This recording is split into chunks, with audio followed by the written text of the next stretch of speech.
Hello again. Hello. Another plant, another yucca, or maybe not. The new name could be Hesperoyucca. This originally, was Yucca whipplei, but I believe this has been changed to Hesperoyucca. Hespero just means western or western yucca. So Hesperoyucca whipplei, or just plain old Yucca whipplei. So this plant, again, another one of our succulent yuccas. I just did Yucca shadigera, and you guys remember Joshua tree, Yucca brevifolia. Here's Hesperoyucca, whipplei. So, real quick, to kind of distinguish it from the other yuccas, it has the narrowest of the leaves. Really narrow. You can see the plant doesn't really have a trunk. It's just a clump forming plant. Very silver, very narrow, very sharp.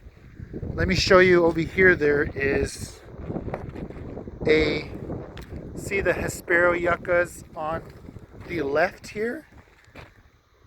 And then this bigger guy, that's the Mojave yucca.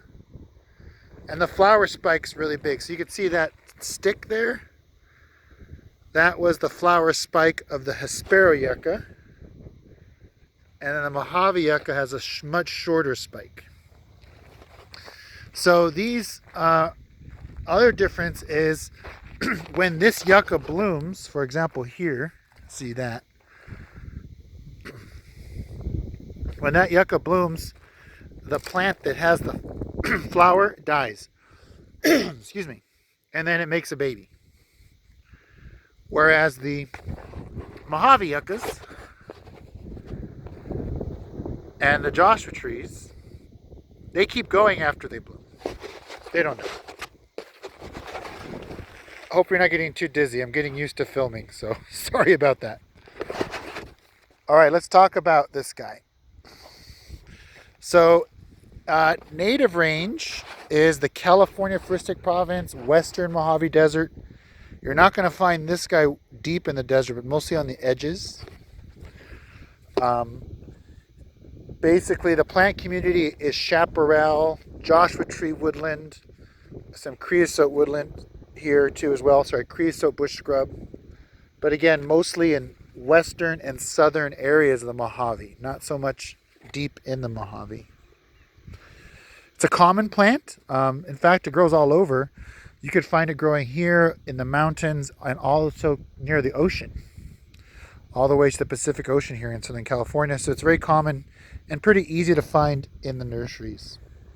Again, this is a succulent plant, and that is a basal whorl. If you've never seen a basal whorl, that's definitely a basal whorl leaves.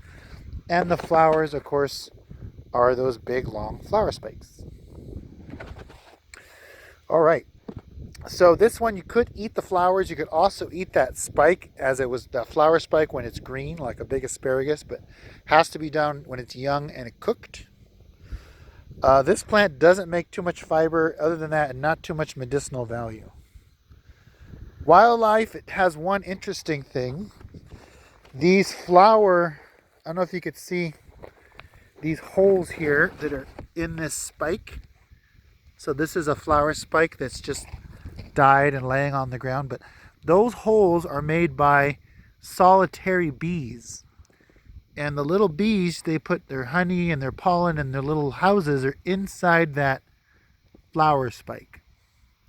So a lot of people like to take these flower spikes and use them as walking sticks. So just make sure that you check it first and make sure there's no little holes.